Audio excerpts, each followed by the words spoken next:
Hi everyone, and welcome to Preparing for Launch, where we speak about the space sector through entertainment, education, advice, and insight. Today we have Dr. Sheila Kanani speaking about teaching physics, diversity and outreach, and her books. She is the Outreach and Inclusion Officer at the Royal Astronomical Society, an author, physics teacher, and the co-founder of STEM Sisters. Time is X minus 10, 9, 8, 7, 6, 5, 4, 3, 2, 1, 0.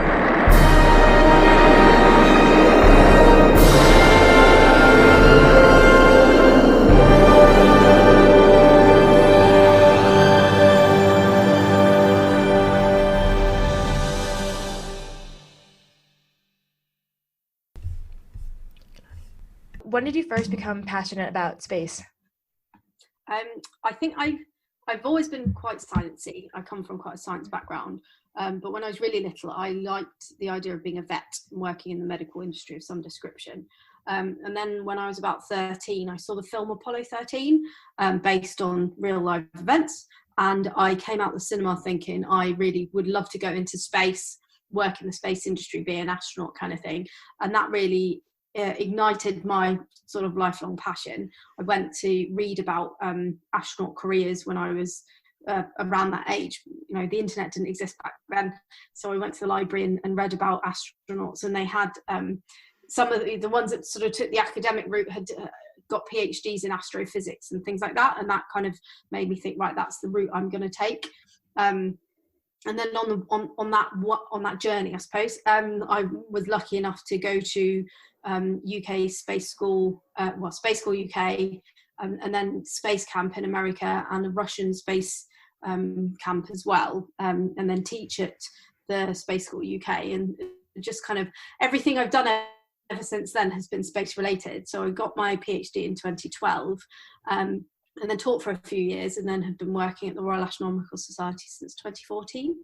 That's amazing. So the reason why I'm smiling, because I actually have the exact same story with Apollo 13. I read that on your LinkedIn. I was like, oh my gosh, this is the exact same thing. But I was 10 when I first saw it with my dad, just like on cable television. And everyone who knows me knows I'm obsessed with Apollo 13. I have a poster, the book, everything. Obsessed. That's my favorite thing in the world. Like Apollo 13, just my favorite story, book, movie, everything. So I think that was kind of why I transformed my love for astronomy into spaceflight. Just kind of ever since then, it's been spaceflight. Astronomy I still love. Oh, cool. I kind of went not the other way, because I still love space travel, but space and astronomy is more of my thing now. Like, I don't know all the facts about the, like the SpaceX launches and that sort of thing, but I do know lots of facts about Saturn. Yeah, exactly. I'd still love to go to space.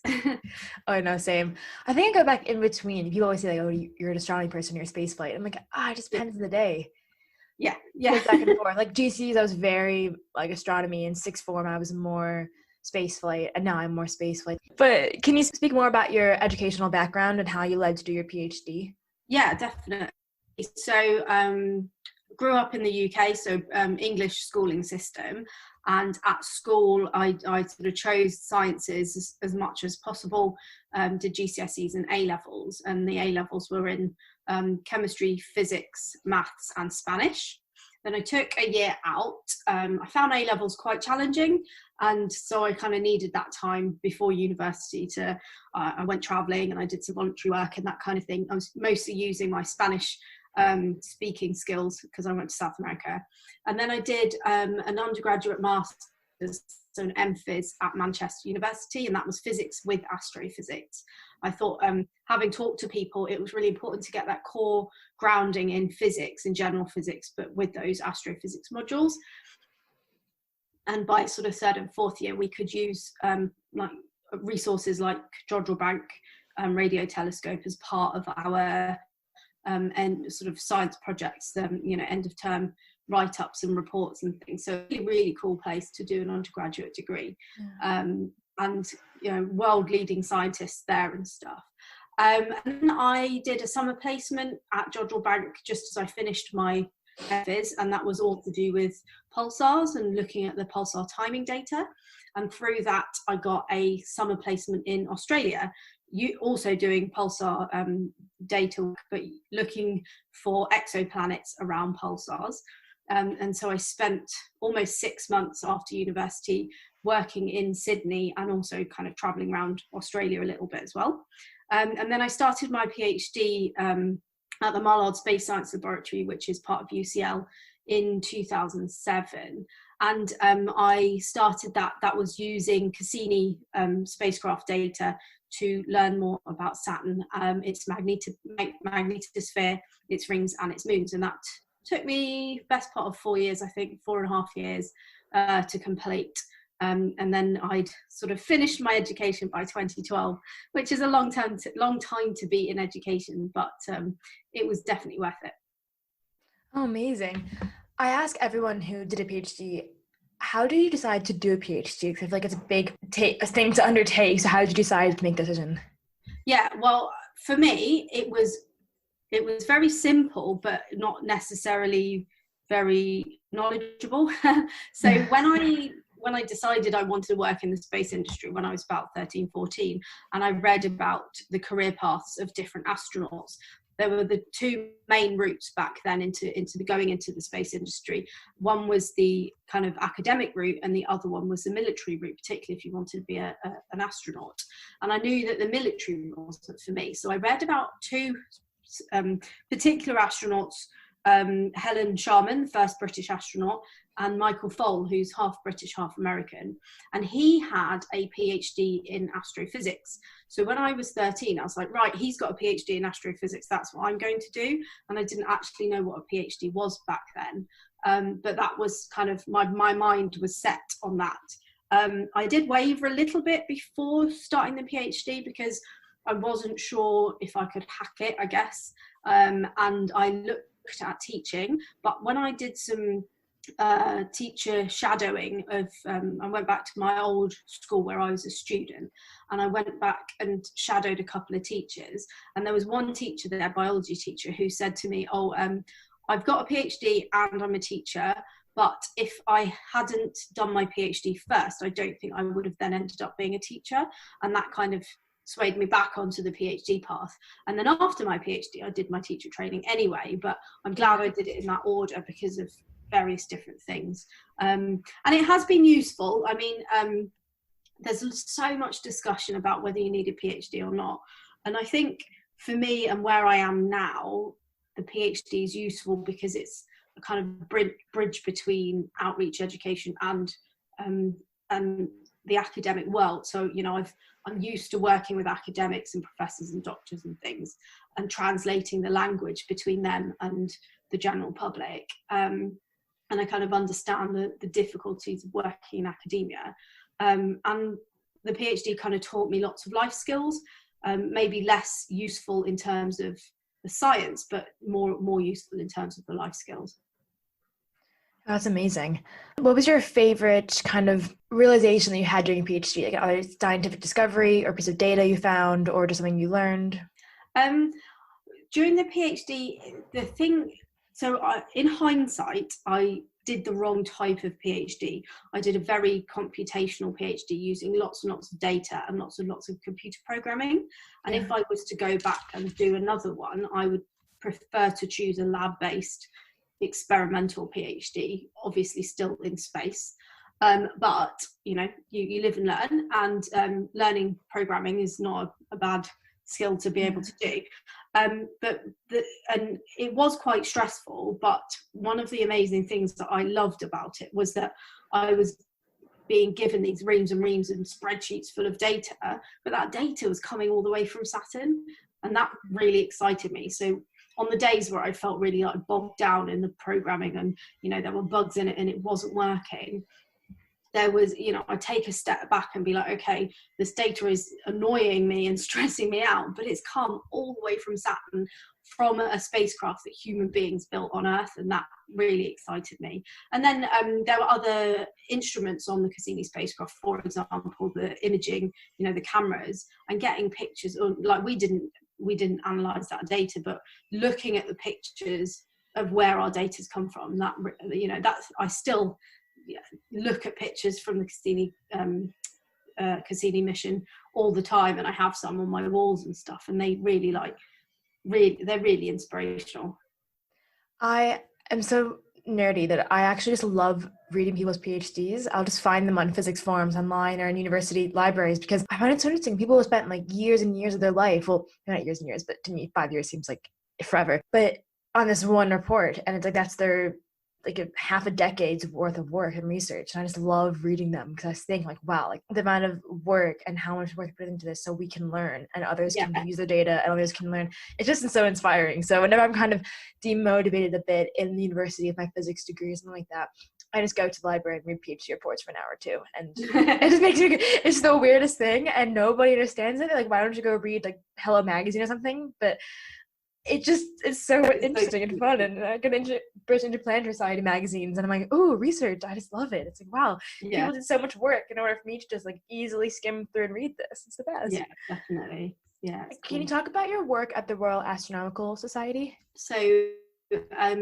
my role at the RAS is education, outreach and diversity, and there aren't many people who do all of those things in the UK. So for example, at the Institute of Physics, they have 3 different teams for those 3 different areas. And when I'm part-time now because I've got a 4-year-old boy, but when I was full-time, even then I wasn't, you know, even though it was just me kind of thing, as opposed to a team. At least now there's 2 of us that do education and outreach. I'm still the only person that does the diversity role.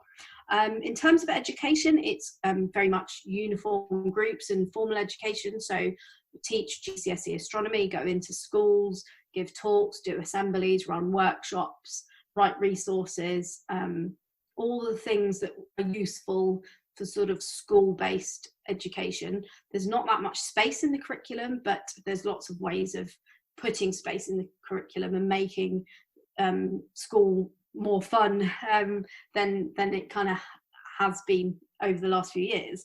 In terms of the outreach, that's more kind of public outreach, engagement, working with families, adults, very young children, science festivals, music festivals, all that kind of thing. One of the biggest outreach projects that I've been working on the last 5 years is called RAS 200 Sky and Earth. So it's celebrating the fact that the RAS is 200 years old this year, 2020. And we've spearheaded it was a funding stream of £1 million awarded to 12 different projects back in 2016. And the 12 different projects are creating grassroots astronomy and geophysics outreach programs. So, for example, we've been working with prison inmates, we've been working with carers, we've been working with the Girl Guiding, the Prince's Trust, the National Youth Agency, who have created a project called Geophysics in a Box.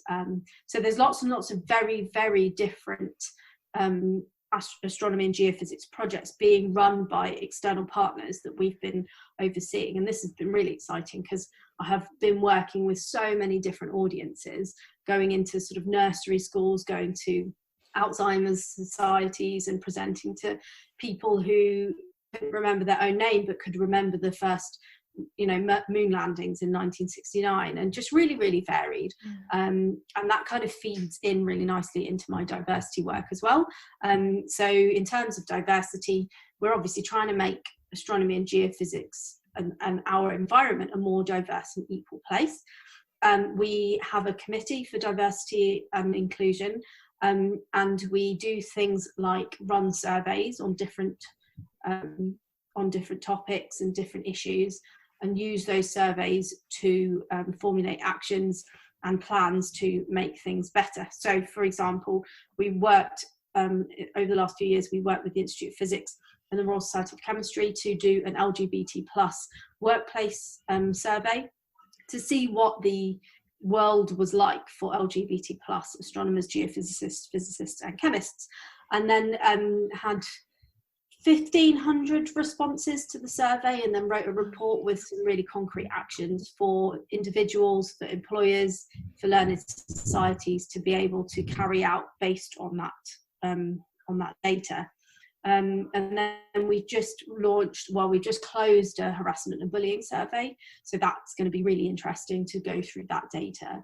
And then we've got lots of plans for different things in the future. We also do kind of one-off events, like, for example, we held a Hidden Figures event in London, Liverpool and Plymouth, where we invited sort of 200 to 400 school children concentrating on ethnic minorities. So the London event had 200 Black and minority ethnic Year 8 girls come to this event where they met female scientists, and then they were able to watch the film Hidden Figures with like pizza and popcorn to make it a bit of fun as well. So we do kind of everything from massive scale surveys to one-off events as well. But we just know that there's so much more that we can do.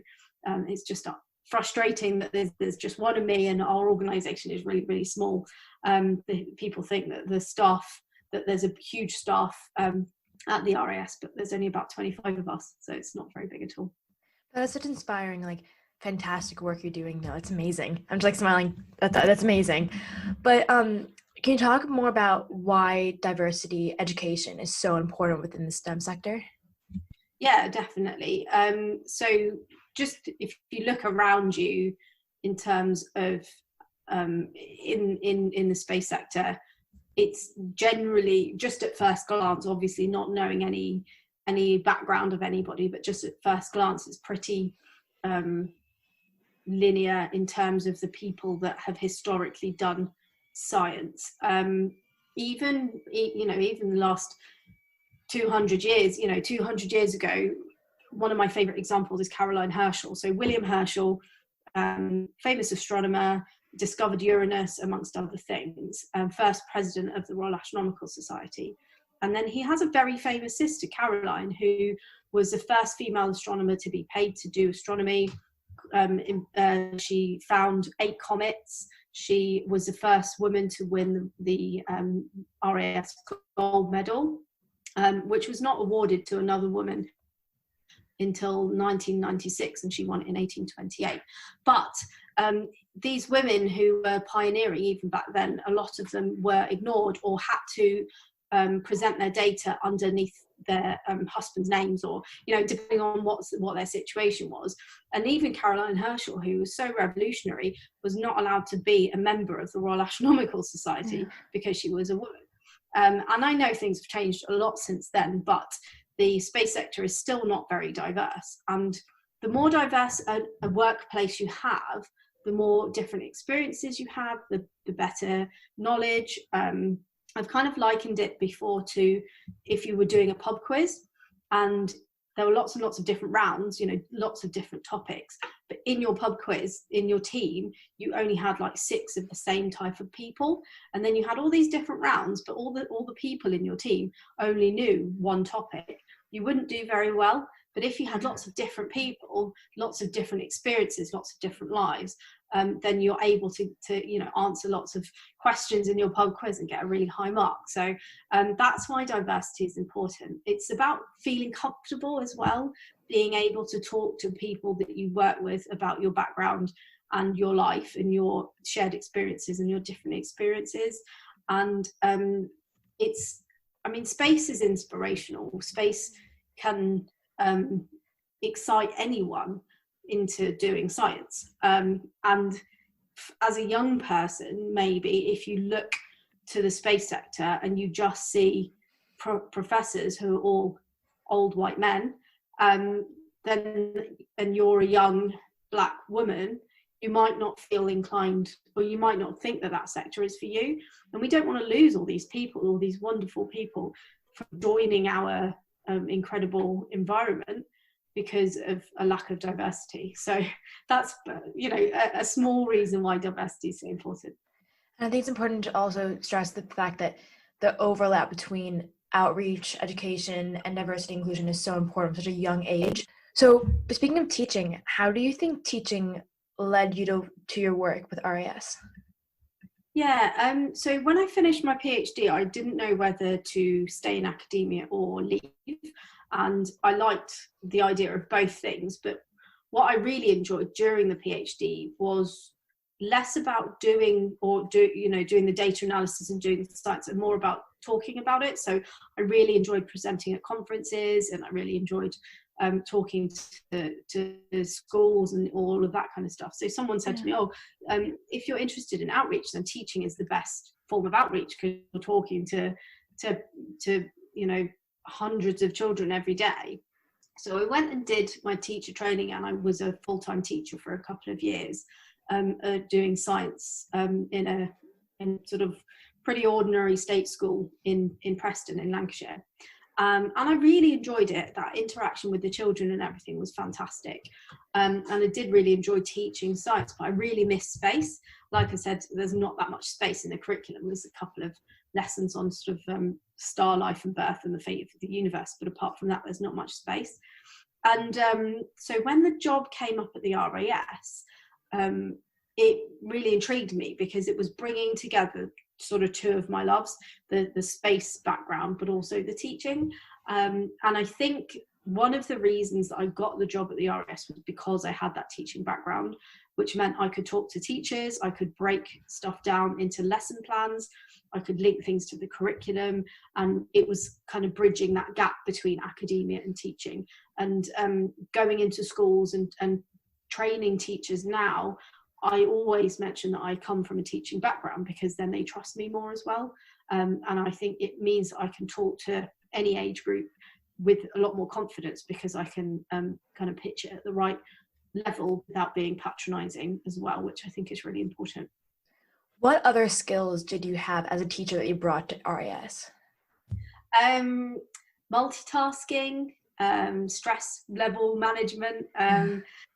One of the things that I found hard when I was teaching was that up until then, I had taught before, because I'd been a mentor at Space School UK, and I'd given lectures and public talks and things. But historically, all the people in the audience up until then had wanted to be there, were interested in space and loved science. But when you start teaching in just an ordinary school, the kids they're not necessarily interested in science, let alone space, and trying to keep their attention and get them to get good grades and that kind of thing was really, really challenging. So being able to make things exciting and interesting was quite a useful skill that I learned in teaching, and being able to kind of be quite flexible and think on your feet. So, you'd go into a class and you'd have your lesson plan and you'd know what you were going to do, but then things always go wrong. I remember that I had this one lesson just before Christmas holidays. The kids were like crazy because it was almost the holidays. It was snowing. I think there was a bumblebee in the classroom. We had a fire alarm, and then I was using a Van de Graaff generator to do an experiment, and it was too close to the computer screen, and it blew the light, all the PowerPoint presentation, and everything went dark. And you have to be able to think on your feet and kind of reflect on your own work and be able to kind of change with the situation. And I think that those kinds of things have been really, really useful. Yeah, I think I can't explain. I'm saying this. I'm so grateful for teachers that I had in school. It's amazing how much good teachers can change your life.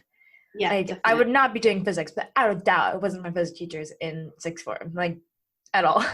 I can 100% say that. So I think it's just amazing how far good teachers can go in your life. It's incredible. Actually, I was talking to Jessica. I'm fortunate in the UK, teachers aren't necessarily thought in the same way as you've just described them. I mean, it might be after this coronavirus pandemic, because people have realised how important teaching is, and it's not just about teaching, it's like the whole thing, isn't it? The whole school environment, everything. So yeah, definitely. I was exactly the same. So I had a teacher when I was sort of 12, 13, when I started high school, she was my physics teacher, and she was brilliant. She wasn't into space necessarily, but she was very much into physics, and she kind of coaxed me to do it more. And I think in hindsight, looking back, the fact that I had a female physics teacher as well probably had quite a big impact on me, like positively. So yeah, teachers are incredible. That's amazing. With the more difficult moments, how do you foster their interest outside of the classroom towards the space sectors? Maybe not difficult, but just outside of the classroom. How do you do that? I mean, kids love doing kind of explosions and bangs and pops and stuff, but if you're not doing rocket launches or working with dry ice or liquid nitrogen with them, there's lots of other ways as well. And I think one of the best ways with the sort of current generation is looking more at the careers in the space industry, because one of the things young people generally think about quite deeply is what vocations they can do, what careers they can do with whatever they learn, how much money they're going to make, can they, you know, that kind of thing.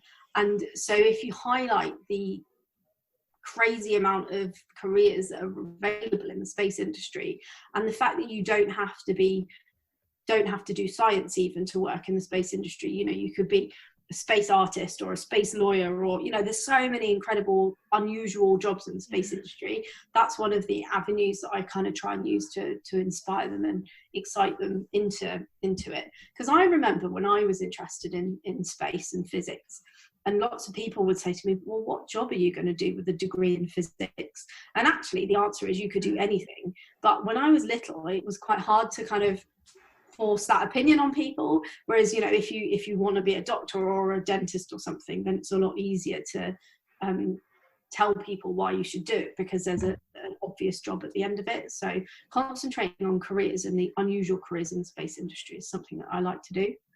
We try to make that point across a lot of this podcast, because there's not just engineers in space. It can be a lawyer, doctor, business analyst, like we've had on, TV presenter.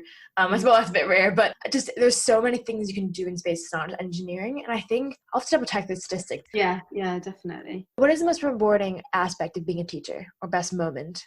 The best moments of being a teacher, there are quite a lot, and sometimes ones that you wouldn't have imagined. So obviously it is good the feeling of getting those students through an exam course to the exams and then getting the results at the end of it is feels really good.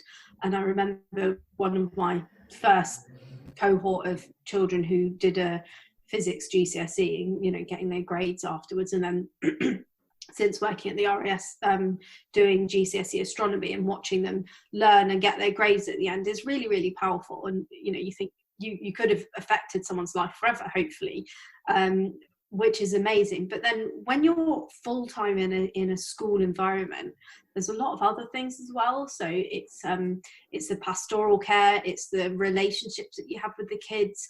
They're very vocal and they'll tell you what's up, and they'll talk to you, and they'll come to you for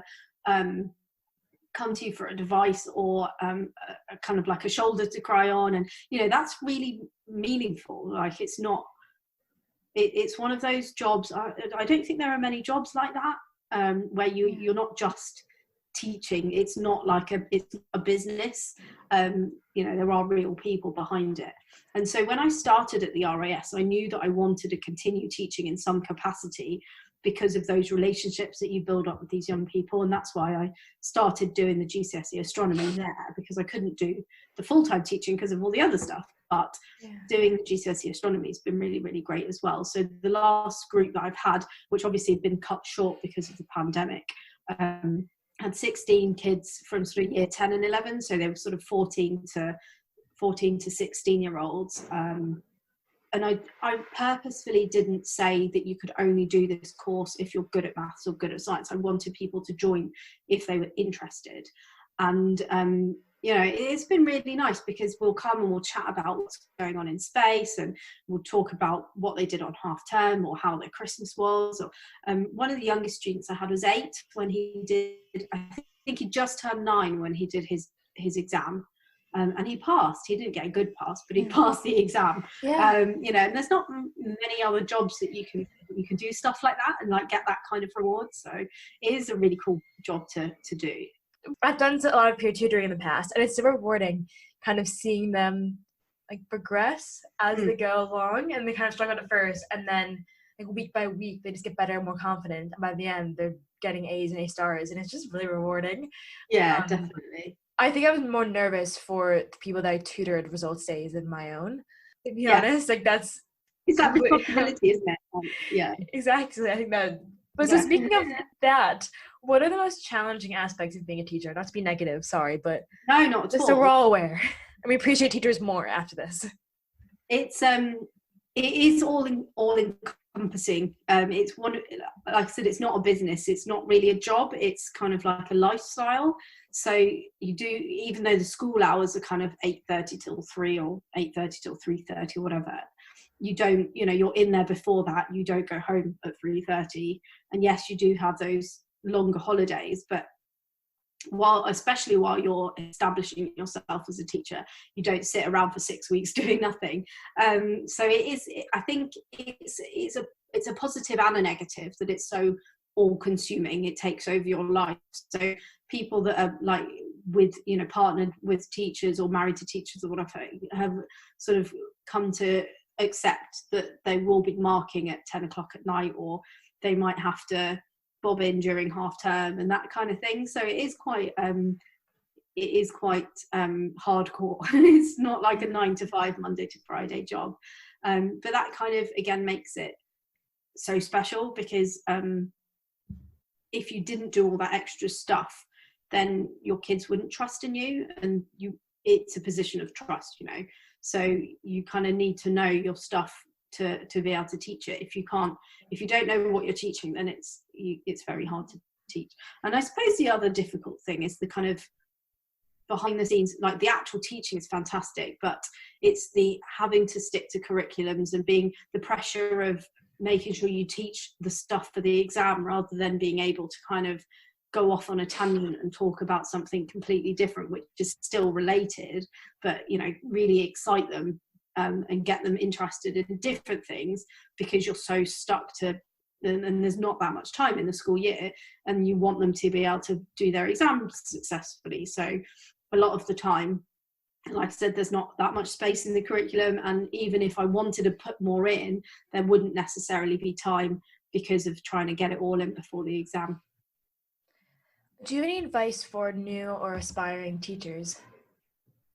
I guess be mindful that it's not going to be easy. I found teacher training harder than my PhD. Wow. Because it was intense, and it was, I guess with your PhD, it's kind of just you, but when you're teacher training, and I did the GTP scheme, so I was on the job training and going to college, teacher training college at the same time. Maybe other routes are a bit simpler, I don't know, but because it's so intense, and because you've got kind of other people, younger people depending on you, it can be quite stressful. But with good time management, and be quite strict with yourself that you do have time off, cross off the weekends and make sure you have your weekends and that kind of thing, so that you are kind to yourself, and you don't put too much strain on your mental health as well. I think it's actually it's doable. I was relatively young when I did teacher training. I hadn't had a kind of proper job before, so I didn't really know how to work effectively or efficiently, and now looking back, I could have done some things in different ways to kind of multitask better and work a little bit longer in the week so that I had the weekend off completely. One of the other things I remember someone telling me, because all teaching is now on like PowerPoint slides and stuff, and there's not that much like writing things on boards. Some teachers I knew would get so caught up in how the PowerPoint looked, and what font it was and what graphics were on there, and that they kind of forget about the content. And the kids don't notice. They don't care if you've got like flashing images and this and that. As long as you teach it well, then that's more important. So as long as it's good enough, it doesn't have to be perfect. And I think that's a really important thing to remember as well. I know you also taught astronomy to prisoners previously. Can you talk about that a bit? Yeah, that was really interesting. So that's part of the RAS 200 project. And mostly working with prisons in London, and sort of not the very, very high, I can't remember the word for it, not the like murderers and that kind of thing, but the sort of less, stressful prison. For example, I went into HMP Brixton, which is a men's prison for sort of low class offenders, and I did a basic astronomy session with about 20 guys, and I'd thought about what to do, but then I had to run it through the prison team, because there's very few things you can take into a prison, because you obviously can't use electrical equipment, laptops, PowerPoint, any of that. And I think a lot of teachers get kind of they like having that as a security blanket, so that was quite interesting. And then lots of the props and resources I wasn't allowed to take in, and it's like random things that you wouldn't even, okay, scissors you can understand, but playing cards you're not allowed to take in, because if anyone took the playing cards and kept them, they use them as currency or something like that. So it was quite eye-opening, but it was really good, because the session I did was similar to a session I'd done with a primary school, and actually it went perfectly in terms of it was the right pitch. It made them think. It was one of those situations, a bit like when you're in school and that the class starts coming in and you feel quite anxious because you don't know whether it's all going to kick off or whatever. And obviously I wasn't there alone with them, but still. And when the guys walked in, one of them said, "Why are we learning about astronomy? We're in cells. We can't see the sky. What's the point?" And I was like, oh God, this is going to be really hard. And then at the end, he was like, "Do you know what? You really opened my eyes to a different topic. I really enjoyed myself. I'm actually quite curious now about learning more about astronomy," and had completely turned around his thought process, and that was really cool. So I really enjoyed it, and I'm hopefully going to do a few more sessions since having moved up to Lancashire. So it's just about finding the right pitch and making things fun. Even adults like to have fun at the end of the day. What was more challenging, teaching children or the convicts? It was probably quite similar. The content was, like I said, pretty similar or the same, but everyone has their own challenges. And the same goes for whether you're teaching in a nursery school or working with families or presenting to a group of CEOs from a business. Everyone has their own challenges, so it's just knowing how to pitch it differently and how to sort of talk and network with different types of people. Is there anything particular that you took away from that experience that remained with you so far? I think it's just like that everyone's human and everyone is naturally curious, and even people from different backgrounds and in different circumstances can be inspired by space, because we're all people living on planet Earth, which is part of space.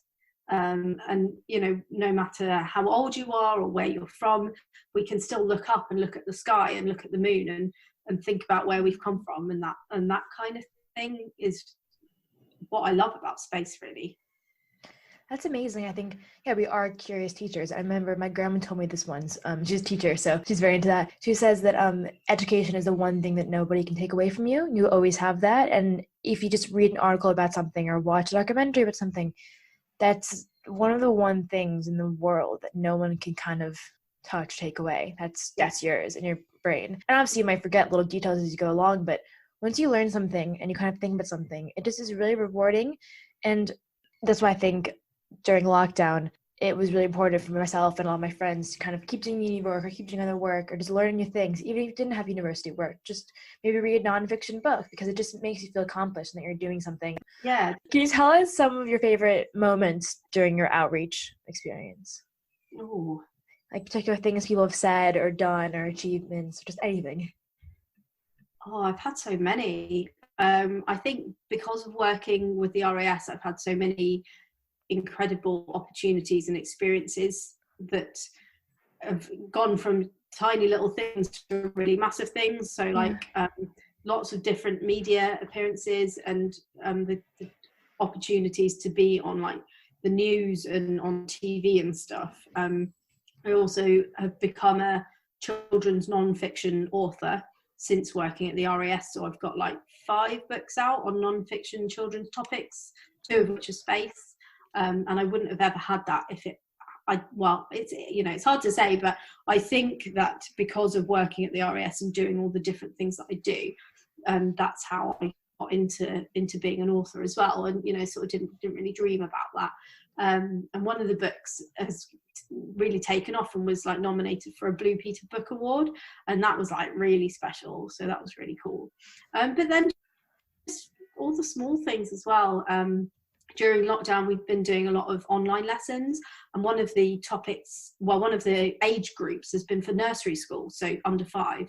Yeah. And I've been running like 30-minute interactive fun sessions for the under 5s, and I never thought I'd do that, but I've been like bouncing around and singing space songs and doing role play on Zoom with like 100 4-year-olds following along, and you know, that kind of thing's been really, really fun and challenging for me as well, because that's always important, but really fun at the same time. So just like every single day is different, which is really nice. So how can students get into teaching or just doing outreach on the side as voluntarily or a full-time job, and why should they? Yeah, it's there's lots of different routes, and it's a lot of there's a lot more routes now than there used to be. So you could do sort of a master's in science communication and outreach, or you could go into teaching, or if you wanted to do it in addition to your work, there's lots of different avenues. So normally big organisations and universities have outreach teams that you can get involved with. There's a STEM ambassador scheme, there's ESRO UK, there's obviously UKSEDS and organisations like that. I think you just have to be a bit proactive in what you want to achieve. Obviously not everybody can work voluntarily and not be paid, so if you can work voluntarily but still be able to pay your rent, then that's often easier. But there are internships available for outreach and education, and there are little pots of money with organisations like the RAS and the Institute of Physics, etc. Try and work in science museums or for planetariums, or learning how to talk to people, or amateur astronomical societies, soapbox science. There's so many things now that you know, if you just try little bits and see what area of outreach that you really enjoy or that you're good at. You know, even if you don't have any money or you don't have any ways of doing it, you could do YouTube videos or write a blog, or, you know, there's so many opportunities now, the internet and things like that make it a little bit easier to really get involved. And then the sky's the limit. Can you talk about what inspired you to write your books? So I was asked to be part of a literary agency because the agency saw me speak at a science event, and the books kind of came from that. So the agency helped me brainstorm different topics, and I, you know, at the time I definitely wanted to write about space. So one of them is to do with space spin-off technologies, because one of the questions I always get asked from kids in schools is, what's the point of, you know, doing things in space when we should be spending the money here on Earth? So space spin-off technologies is a really good example of how useful the space industry is. And then the other really important book that I've written, important for me, is How to and Other Space Jobs. So that links directly again into the work that I do and talking about jobs in the space industry that aren't just about being an astronaut or being a scientist. So those have been really exciting. And then, like, with those as well, I've also written some biographies of notable women from the past, so and from the present. So I've done a kids biography of Michelle Obama and Rosa Parks, and there's one about Amelia Earhart coming out at the end of this year. So it's quite nice to write about notable female characters from the past and from the present. That's incredible. Can you talk to us more about How to Be an Astronaut and its overall message? Yeah, so it's a book written for the younger audience, sort of 6 to 10, beautiful pictures. The illustrations by Sol Linera are really inspirational, and we were very conscious about making the characters in the book as diverse as possible. So she did make sure she had some ethnic minority looking faces and that kind of thing, and it just goes through a little bit of the history of the space industry, talks about what you might need to do to be an astronaut, but then also highlights all the other careers in the space industry as well. And it's beautifully laid out. The publishers have done an excellent job. So it's quite a nice book, like just to kind of flick through, or just pick up one particular page kind of thing, and just carries on the message that we've been talking about how you can do anything if you work in the space industry, and you don't just have to be an astronomer. You could be a space artist or a space lawyer or a space chef and that kind of thing too. And it is important for the next generation to keep that STEM momentum going and to keep people in the STEM industry. So your books are focused on inspiring younger children. What advice would you give to undergraduate and graduate students that want to enter the space sector? I think one of the important things is to remember that if you want to do a PhD, then you should, definitely. But if you then don't carry on in academia, it's not because you failed, it's because there are very few jobs in academia to go into. And that's just kind of part of the career path of being an astronomer or a space scientist. If you're in the industry side of things, it's very, very different. But when I was looking for jobs after my PhD, and I knew that academia wasn't for me, but I still applied for them because I felt pressured to stay in the industry, and because I felt kind of like that if I didn't stay in the industry, then it would have been a waste. But actually, it's something like 7% of PhD students carry on into academia, which is really tiny. So if you do find yourself changing career path within the space sector even, but changing career path every few years even, then that's not a problem, that's fine, and that's completely doable. I haven't had a straightforward career. I've had a very kind of winding one, and that's okay. So just do things because you enjoy them and you love them, and because they pay the bills, but don't worry too much about what you think you should be doing or what society thinks you should be doing. Just kind of go for it. Definitely. Can anyone write a book if they want to? How do they get that? Do you have any advice for people who want to write a book? It's really difficult because I kind of fell into it, and I don't think it's the easiest market out there from meeting people that do it. Like I said, the agency has been helpful for me, but it might not be for other people, I don't know. And obviously they take a percentage of whatever you earn. But I think just keep at it, find an angle that hasn't been done before. Think about your age range of who you're targeting. Practice lots, write as much as you can, keep sending it out. You will get rejection after rejection, but then there'll be one that goes, and then it will just explode from there. So just keep at it, I think, even if it's quite depressing sometimes. Do you have any plans to write another? Yeah, I want to keep going, sort of hopefully one a year or something like that. We'll see how we go. The Space Force is the kind of new quarantine Netflix binge show, but usually people don't associate comedy with space. Can you speak about how you started doing space comedy?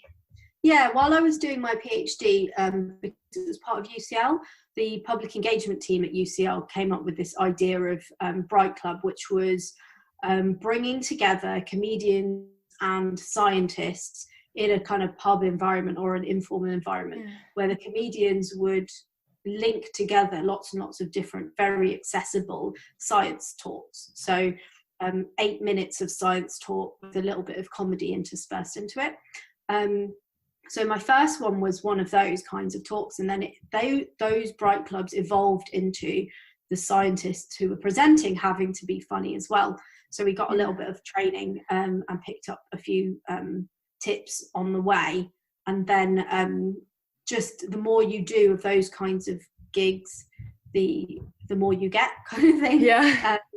So averaging out, sort of 10-minute sets, but normally in more nice environments. So it's not like, I've never kind of been in a situation where I've been doing comedy on stage and then I've been heckled horribly or anything like that. So it's quite nice, the audience are always quite friendly.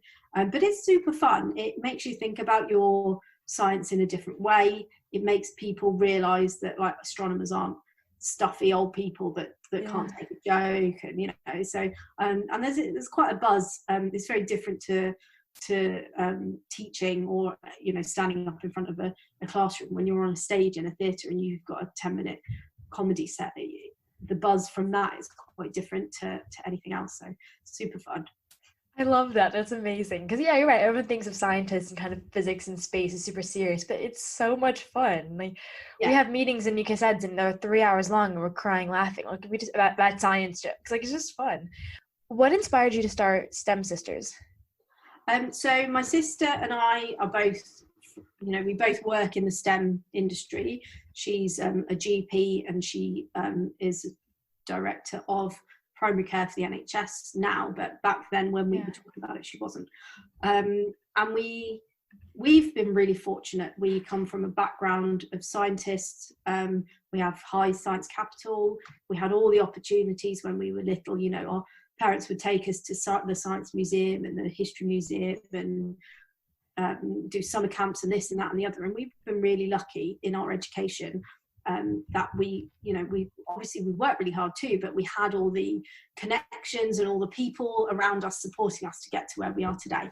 And we're very aware that most people don't have these opportunities. So STEM Sisters is because we're both in STEM Sisters, but the idea behind it is a sort of networking, kind of like a relationship brokering organization where we are available for people to say, I'm 13, I'm interested in space, I don't know anyone in the space industry, I'd like to do some work experience, can you help me? And we try and connect people, kind of like a networking organization, particularly for Black and minority ethnic and for women and other minority groups. But obviously we're not, we don't block anyone from accessing our facilities. So we appear to be just like a website and a Twitter page and on social media, but behind the scenes we're kind of linking people together across different facets of STEM and in different parts of the UK, and it's just really nice to be able to give something back, because we've been so lucky and we've got to where we are today because of having such a great family network and support network, and we just wanted to be able to give something back. That's fantastic. I think it's really important to have mentors in the industry. I think that goes a lot further than people think about. Yeah, definitely. Well, I think that's it for today, but thank you so much for joining us. No worries. Thank you so much for listening to today's episode with Dr. Kanani. Be sure to check out our websites, spacecareers.uk and UKSEDS.org, for all the latest careers information and other news going on in the space world. And if you have a chance, we would really appreciate it if you would fill out a feedback form that will be linked in the description box below, because we really want to make this podcast as best as we possibly can for you all listening. And be sure to join me at Thursday at 5 in 2 weeks' time. Bye, guys. Houston, Tranquility Base here. The Eagle has landed.